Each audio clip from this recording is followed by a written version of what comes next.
السلام علیکم۔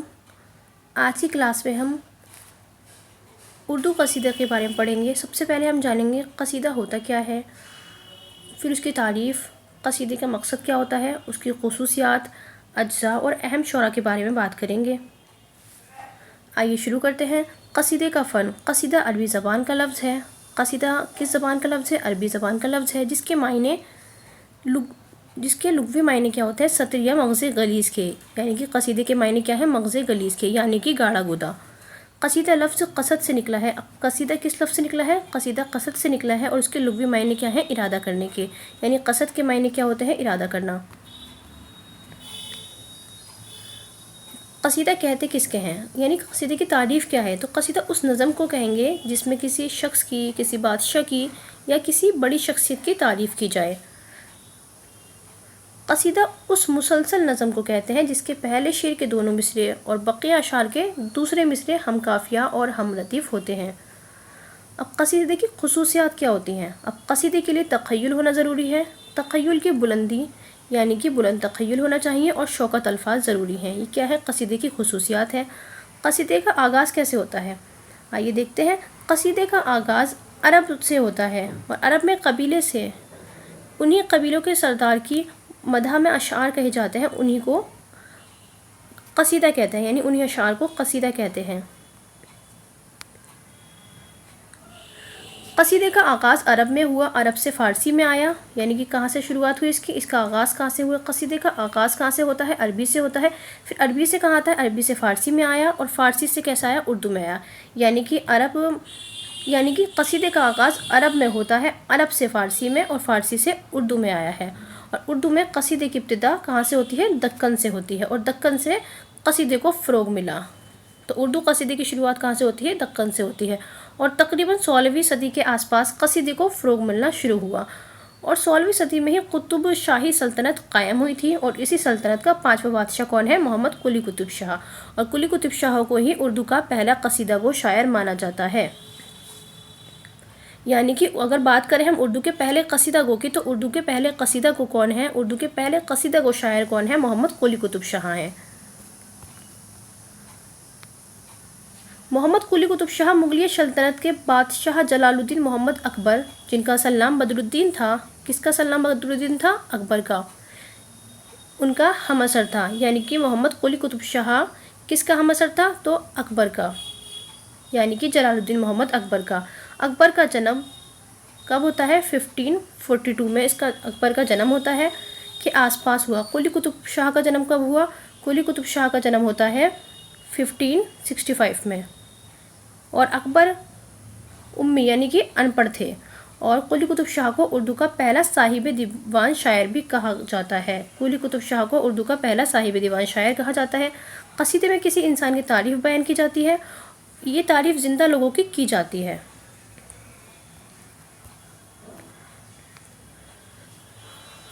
قصیدے کا پہلا شعر مطلع ہوتا ہے، لیکن کچھ شعروں کے درمیان میں بھی مطالع کہے جا سکتے ہیں۔ طویل مطلعوں کی تعداد کبھی کبھی 5 تک پہنچ جاتی ہے۔ قصیدے کے پہلے مطلع یا پہلے تشعیر کو تشبیب کہتے ہیں، ہمزید یا نشیب کہتے ہیں، یعنی کہ تشبیب بھی کہتے ہیں، نشیب بھی کہتے ہیں۔ اس کے علاوہ اسے مطلع بھی کہتے ہیں، کیونکہ غزل کی حیت سے ملتا جلتا ہے۔ قصیدے میں ایک سے زیادہ مطلع بھی آ سکتے ہیں، جیسے ایک مطلع کے بعد دوسرا مطلع آ جائے تو اسے حسن مطلع کہتے ہیں، جس طرح سے غزل میں بھی کہتے ہیں، اور 2 سے زیادہ مطلع کو ذو مطلعین، تجدید مطلع یا ذو المطالع کہتے ہیں۔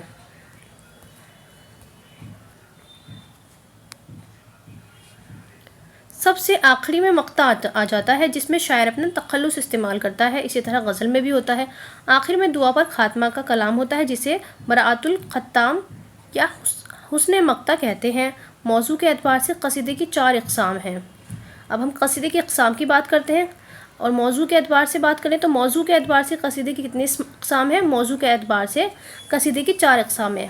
پہلا مرثیہ، جس میں تعریف بیان کی جائے۔ دوسرا ہجویہ، جس میں برائی بیان کی جائے۔ تو موضوع کے اعتبار سے قصیدے کی کتنے اقسام ہیں؟ موضوع کے اعتبار سے قصیدے کے 4 اقسام ہوتے ہیں۔ پہلا ہوتا ہے مرثیہ نہیں، مدحیہ۔ پہلا ہوتا ہے مدحیہ، مدیح کسے بولتے ہیں؟ جس میں تعریف بیان کی جاتی ہے. دوسرا ہجویہ یعنی جس میں برائی بیان کی جاتی ہے. تیسرا ہوتا ہے واضحیہ یعنی کہ جس میں نصیحت کی جاتی ہے. چوتھا ہوتا ہے بیانیہ یعنی جس میں حالات یا کیفیات بیان کیے جائیں. قصیدے کو حیت، ساعت، صورت، شکل، بناوٹ کے اعتبار سے غزل سے ملتا جلتا بتایا گیا ہے. اب قصیدے کو حیت کے اعتبار سے غزل سے ملتا جلتا بتایا گیا ہے، لیکن فرق کیا ہے؟ فرق صرف اتنا سا ہے کہ غزل کا موضوع عشق و محبت ہوتا ہے اور قصیدے کا موضوع الگ الگ ہوتا ہے، یعنی کہ قصیدے کے موضوع الگ الگ ہو سکتے ہیں.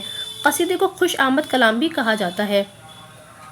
قصیدے کا بنیادی مقصد، اب قصیدے کے مقصد دیکھتے ہیں. قصیدے کا بنیادی مقصد کیا ہوتا ہے؟ کسی کی چاپلوسی کرنا ہوتا ہے یا کسی طرح کا کوئی انعام و اکرام لینا ہوتا ہے. ہم نے موضوع کے اعتبار سے بات کی. موضوع کے اعتبار سے قصیدے کی 4 قسمیں ہوتی ہیں. پہلا ہوتا ہے مدیح، دوسرا کیا ہوتا ہے؟ دوسرا ہجویہ ہوتا ہے. تیسرا واضحیہ ہوتا ہے. چوتھا بیانیہ. لیکن یہ قصیدے کی موضوع کے اعتبار سے قسمیں ہیں. اب قصیدے کی حیت کے اعتبار سے دیکھتے ہیں. تو حیت کے اعتبار سے قصیدے کی 2 قسمیں ہوتی ہیں. پہلا ہوتا ہے خطابیہ، دوسرا کیا ہوتا ہے؟ تمہیدیہ. اب خطابیہ قصیدہ کیا ہوتا ہے؟ اب خطابیہ قصیدہ وہ ہوتا ہے جس میں شاعر تمہید نہیں باندھتا، یعنی تمہید باندھے بغیر مدح یا ہجو شروع کر دیتا ہے، یعنی تعریف کرنا شروع کر دیتا ہے تمہید باندھے بغیر. اور تمہیدیہ کیا ہوتا ہے؟ تمہیدیہ میں یہ ہوتا ہے، تمہیدیہ قصیدہ وہ ہوتا ہے جس میں شاعر مدح یا ہجو سے پہلے تمہید باندھتا ہے. اس میں تمہید باندھی جاتی ہے اور اس میں تمہید نہیں باندھی جاتی. اب کیا ہوتا ہے؟ قصیدے کی اہم چیزیں بھی ہوتی ہیں، جیسے ہو گیا مدح، ہو گیا مدح، ہو گیا ممدوح، ہو گیا یا مداحی ہو گیا. اب مدح کیسے کہتے ہیں؟ مدح کہتے ہیں یعنی تعریف کو. اور مدح کسے کہتے ہیں؟ یعنی تعریف کرنے والے کو، یعنی جو تعریف کر رہا ہے. ممدوح کسے کہتے ہیں؟ جس کی تعریف کی جائے، یعنی جس کی تعریف کی جاتی ہے. مداحی کسے کہتے ہیں؟ مداحی کہتے ہیں تعریف کرنے کا طریقہ کیا ہے. تو اردو قصیدے کے اجزائے ترکیبی کتنے ہیں؟ 4 ہیں، کہیں کہیں 5 بھی آتے ہیں. مدح کو ملا کر 5 ہوتے ہیں. اگر مدح کو ہٹا دیں تو کتنے ہو جائیں گے؟ 4 ہو جائیں گے. اس کو چوتھا مانا جاتا ہے، لیکن مدح کو زیادہ اہمیت نہیں دی جاتی، اس لیے 4 ہوتے ہیں. اس لیے کتنے مانے جائیں گے؟ 4 مانے جائیں گے.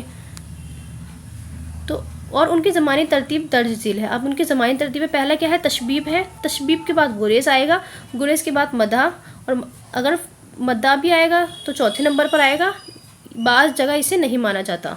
اور 5واں کیا ہے؟ دعا. تشبیب کا پہلا شعر قصیدے کا پہلا شعر یعنی مطلع ہوتا ہے. قصیدے میں اشعار کی تعداد کم سے کم 21 ہے.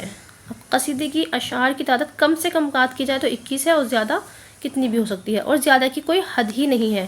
لیکن پھر بھی ماہرین نے 1200 اشعار والے قصیدے کو بہت اچھا مانا ہے، یعنی اگر زیادہ کی بات کریں تو 1200 تک پہنچ سکتے ہیں.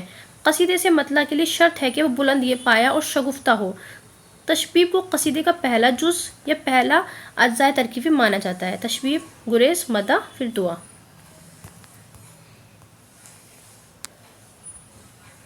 تشبیب کو تمہید یا نشیب بھی کہتے ہیں، جیسا ابھی ہم نے پہلے پڑھا. تشبیب کے معنی کیا ہوتے ہیں؟ تشبیب کے معنی ہوتے ہیں فرش بچھانا. جس قصیدے میں تشبیب اچھی ہوگی وہی قصیدہ سچ سے اچھا ہوگا. غالب نے سب سے زیادہ تشبیب کو پسند کیا ہے. غالب کے قصیدے کے تشبیب کے شعر ہے. ایک شعر دیا گیا ہے: ہاں میں نو سنی ہم اس کا نام، جس کو تو جھک کر رہا ہے سلام.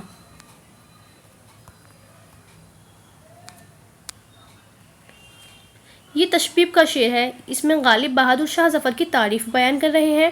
تشبیب کے اشعار مدح کے اشعار سے زیادہ نہیں ہونے چاہیے.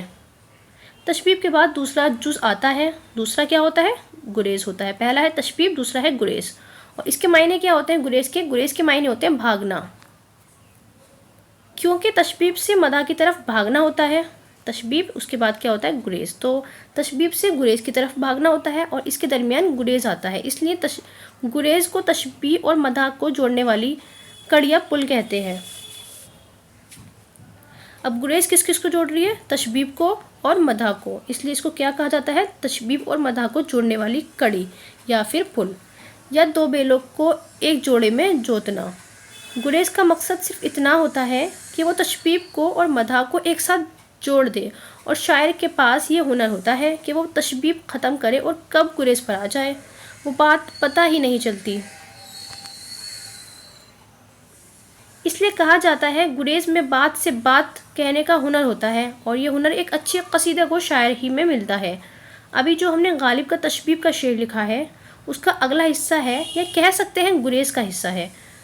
تو نہیں جانتا تو مجھ سے سن، نام شہنشاہ بلند مقام، قبلہ جان و دل بہادر شاہ، مظہر ذوالجلال و اکرام۔ یہ دوسری اجزائے ترکیبی ہوتی ہے۔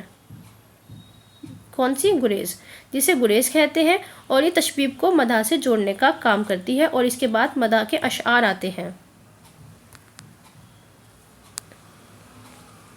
مدح قصیدے کا سب سے اہم جز ہے۔ اب قصیدے کا سب سے اہم جز کون سا ہوتا ہے؟ مدح ہوتا ہے۔ مدح میں ممدوح یعنی کہ جس کی تعریف بیان کی جائے۔ ابھی اوپر دیکھا ممدوح کسے کہتے ہیں؟ ممدوح کہتے ہیں جس کی تعریف بیان کی جائے۔ مدح قصیدے کا تیسرا اجزائے ترکیبی ہے۔ پہلا تشبیب، دوسرا گریز، تیسرا کیا ہے؟ مدح۔ غالب کے قصیدے کے مدح اشعار کیا ہیں؟ دیکھتے ہیں۔ شہسوار طریقہ انصاف، نوبہار حدیقہ اسلام، جس کا ہر فعل صورت اعجاز، جس کا ہر قول معنی الہام۔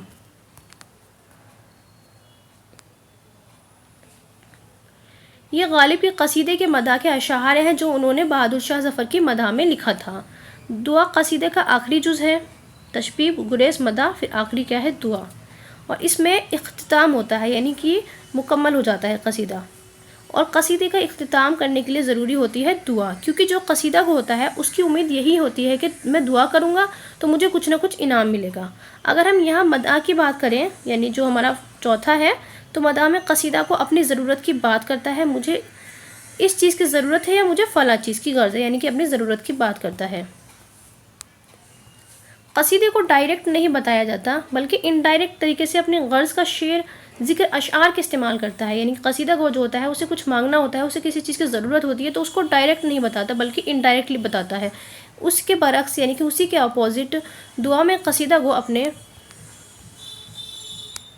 ممدوح کے لیے دعا کرتا ہے۔ جیسے غالب کے اسی قصیدے کا ایک شعر ہے جو انہوں نے بہادر شاہ ظفر کی مدح میں لکھا ہے، وہ شعر ہے ازل سے روانی آغاز، ہو ابد تک رسائی انجام۔ یعنی غالب نے اس میں دعا کہی ہے کہ بہادر شاہ ظفر کی سلطنت تا قیامت قائم رہے۔